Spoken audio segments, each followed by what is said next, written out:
Good morning all of you. आज हम पादपों में पोषण के बारे में पढ़ेंगे। स्वपोषण, सबसे पहले स्वपोषण के बारे में देखते हैं। स्वपोषण यानी कि अपना पोषण खुद करने वाले। तो पोषण की यह विधि जिसमें जीव अपना भोजन स्वयं संश्लेषित करते हैं यानी कि स्वयं बनाते हैं, उसको स्वपोषी बोलते हैं। जैसे कि पेड़ पौधे, ये सूर्य की रोशनी से अपना भोजन स्वयं अपनी पत्तियों में निर्माण कर लेते हैं। ठीक है। विषमपोषी, पोषण की वह विधि जिसमें जीव अपने भोजन के लिए अन्य पादप या जंतुओं पर निर्भर करते हैं, उसे विषमपोषी बोलते हैं। जैसे कि मानव, हम लोग सब्जियां उगाते हैं, हम पादपों पर निर्भर करते हैं, हम पौधों पर निर्भर करते हैं अपने खाने के लिए। प्लस जो नॉन वेजिटेरियन होते हैं वो जंतुओं के ऊपर निर्भर करते हैं अपने भोजन के लिए, जंतुओं के मांस के लिए। ठीक है। तो हम विषमपोषी हैं। ऐसे ही कुछ जानवर होते हैं जो विषमपोषी होते हैं। जैसे कि एक जानवर जो दूसरे जानवर को खाता है तो वो विषमपोषी कहलाता है। तो जितने भी वायलेंट जानवर होते हैं वो सारे विषमपोषी होते हैं। थर्ड है परजीवी। नेक्स्ट है परजीवी।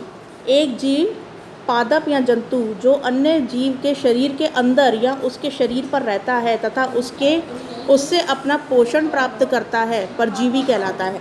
इस परजीवी उन जंतुओं को या उन कीटों को बोलते हैं जो किसी और के शरीर के ऊपर रहते हैं या किसी और पौधे के ऊपर रहते हैं। जैसे कि यहाँ पर आप देख लो, जूं एक परजीवी है। ऐसे ही मच्छर भी एक परजीवी है, क्योंकि ये अपने खाने के लिए हमारे शरीर पर डिपेंड करते हैं। ठीक है। और हमारा खून चूसते हैं कुल मिला के। ठीक है। मैं इसमें एक लाइन और ऐड करना चाहूँगी कि इन जीवों को पालने से कोई फ़ायदा नहीं होता है, क्योंकि ये सिर्फ मतलब जिस भी जीव के ऊपर डिपेंड करते हैं उसको नुकसान ही पहुँचाते हैं। जैसे कि जूं हमारा खून चूसती है और ये जो मच्छर है वो भी हमारा खून चूसते हैं, तो इसका कोई फ़ायदा नहीं है। ठीक है। इन जानवरों से या इन कीटों से हमें कोई फ़ायदा नहीं होता। ठीक है। अच्छा, नेक्स्ट है परपोषी। परपोषी होते हैं, इसको पढ़ लेते हैं पहले। पादप या जंतु जिससे एक परजीवी अपना भोजन प्राप्त करता है, परपोषी कहलाते हैं। परपोषी मतलब किसी दूसरे को पोषण देना। तो कोई ऐसा जीव जो किसी और को पुष्ट कर रहा है, किसी और को भोजन दे रहा है अपने शरीर से निकाल के या अपने पौधे से निकाल के, तो उसको जो है परपोषी कहते हैं, यानी कि किसी दूसरे का पोषण करने वाले जीव। तो जितने भी पादप हैं वो हमें अपने सब्जियां देते हैं, तो ये परपोषी हो गए। ठीक है। ऐसे ही मृत जीवी पोषण, पोषण की वह विधि जिसमें जीव अपना भोजन मृत एवं सड़े गले पदार्थों से प्राप्त करते हैं, मृत जीवी पोषण कहलाते हैं। तो मृत जीवी पोषण में गिद्ध आ गए, जो कि मतलब किसी डेड बॉडी के ऊपर उसका मांस खाते हैं। और मृत जीवी पोषण के अंदर अगर पादपों की बात करें तो ये कवक हो गए, ये जैसे कि मशरूम वगैरह, ये सारे जितने भी होते हैं ये मृत जीवी पोषण होते हैं। ठीक है। और ये सड़ी गली जगहों पर उगते हैं, मशरूम और शैवाल, ये सब चीज़ें। ठीक है। अच्छा, नेक्स्ट है कीट भक्षी पादप। तो ये जो कीट पक्षी पादप होते हैं ये कीड़ों को खाने वाले पादप होते हैं। कीट भक्षी पादप कीड़ों को खाने वाले पौधे होते हैं, जो कि कीड़ों को खाकर अपना पोषण लेते हैं। ठीक है। तो जैसे कि ये हो गया, ये एक कीट भक्षी पादप है, उसका चित्र दिखा रखा है। अच्छा, नेक्स्ट है स्मरण करने के लिए कुछ बातें। अब सजीवों द्वारा भोजन ग्रहण करने एवं उसका उपयोग करने की विधि को पोषण कहते हैं। ये पोषण की परिभाषा है।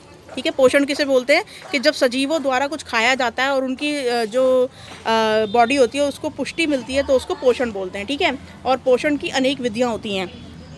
अब क्वेश्चन आंसर्स देख लेते हैं। फर्स्ट क्वेश्चन है डैश तथा डैश स्वपोषण करते हैं। तो अभी हमने पढ़ा था कि ऊपर जितने भी पादप होते हैं ये अपना खाना खुद बना लेते हैं, तो ये स्वपोषी होते हैं। तो यहाँ पर हमारा आंसर हो जाएगा डैश तथा डैश, यानी कि पादप प्लस शैवाल।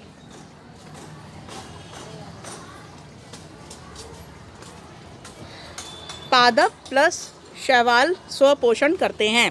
अच्छा, क्वेश्चन नंबर 2 मशरूम। अब नेक्स्ट देखते हैं यहाँ पे जो मशरूम का अभी हमने ऊपर देखा था कि मशरूम कौन से उसका उदाहरण होता है। तो ये होते हैं मृत जीवी पोषण के उदाहरण। ठीक है। तो ये सड़ी गली जगहों पर उगते हैं। ठीक है। तो ये मृत पोषी आएगा यहाँ पर, आप इसको फिलअप कर लोगे। यहाँ पे सेकंड वाले में, ठीक है।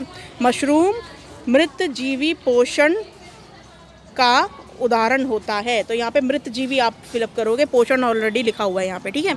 अब क्वेश्चन नंबर 3 देखते हैं। विषमपोषी जीवों के 2 उदाहरण लिखो। तो विषमपोषी जीव यहाँ पर देखिए, आपने क्या पढ़ा था इसके अंदर कि विषमपोषी पोषण की वह विधि होती है जिसमें जीव जो है वो अपने भोजन के लिए पादपों या जंतुओं पर निर्भर करते हैं। तो यहाँ पर आ जाएगा विषमपोषी में मानव, यानी कि हम भी पादपों पर निर्भर करते हैं, मानव हो गया, ठीक है। और एक हो गया हिंसक जानवर, ठीक है।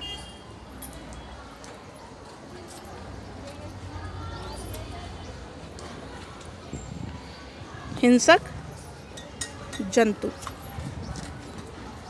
ठीक है, मानव और हिंसक जंतु।